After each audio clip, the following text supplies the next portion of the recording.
the Unlikely Prepper here, and I am doing a video response to Preparedscoutdad on his question about if you don't really have access to conventional weapons, or you need something in place of, whether it's you can't afford, or that there's no way for you to be able to get it because of the location you're in. Massachusetts, we have super strict laws as far as gun control and things like that. So I'm just going to go over what I could scrounge up from my house, what I would use instantly, just because I don't currently have any type of real guns. So here's what I have. This one's just like a little pocket knife. I've had this, God, since high school.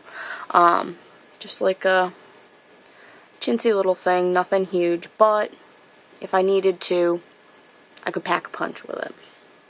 A literal punch with it. Also makes a great letter opener. Just something kind of small to keep on you. Just a general knife with a lock on it so that it won't close. Nothing too special, and I don't know if it still works, but it used to. No, it died. This used to have a light on it as well, but it doesn't anymore. So you can kind of use this in the meantime if necessary. Now, I don't know if you're talking about hunting or if you're just talking about protecting yourself, or whatever, but in terms of protection, you can use just about anything. If necessary, you could do damage with a screwdriver. You could use a broom handle, a Swiffer stick, anything. I mean, as long as you can keep some distance between you and your attacker and or assailant, you can pretty much do what you need to do.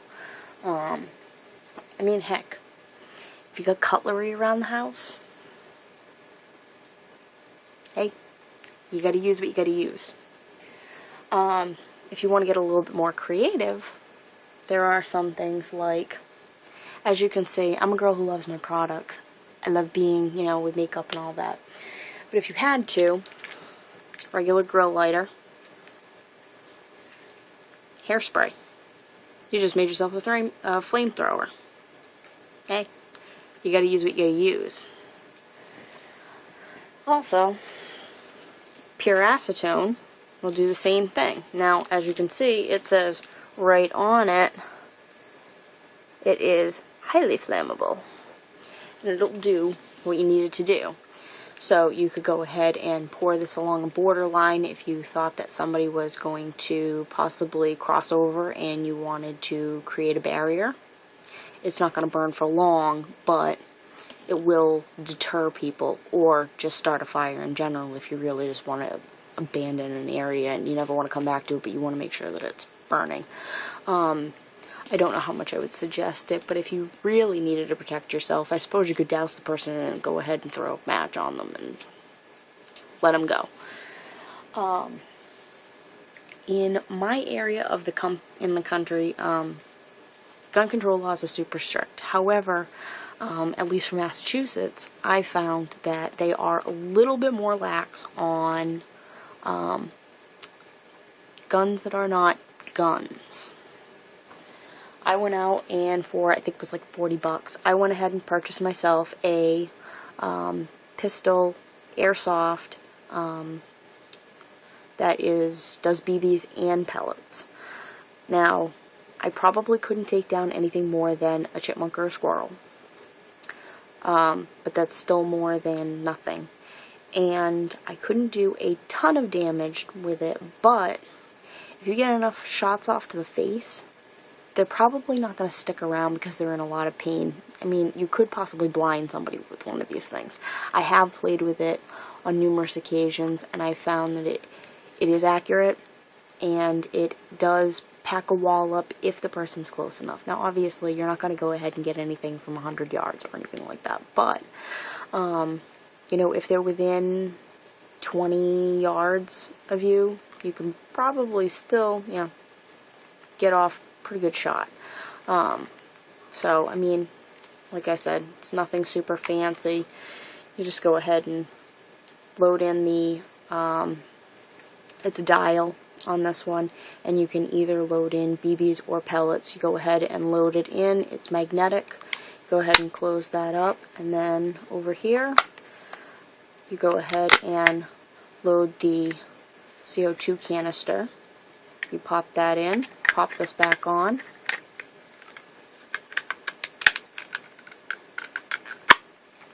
and then go ahead and press this in. That will go ahead and pierce the can, and it is set to go. Obviously, you can't leave a canister in it because it will deflate itself. So it's not like you can have this ready to go at any given time, but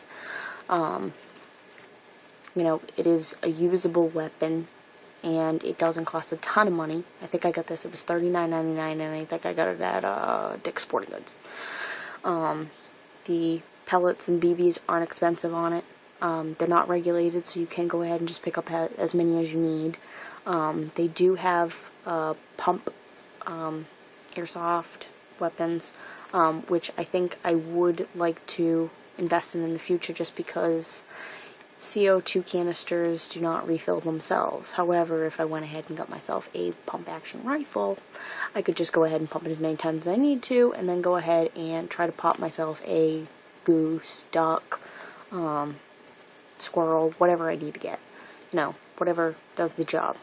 But in the long term, I would say it is still behoove you to try to get some sort of weapon as far as gun, if you really are trying to go for long-term safety and you really think that that is going to be an issue, which I think everybody should rather be safe than sorry. But like I said, if you don't have that option, use what you have. Make sure you know how to use it. Make sure that you are comfortable with it, that you've tried practicing with it, even if that means that you're just jabbing at air, but you're holding it and getting comfortable with the feel of it in your hand. And even just start practicing with other family members, hand-to-hand combat.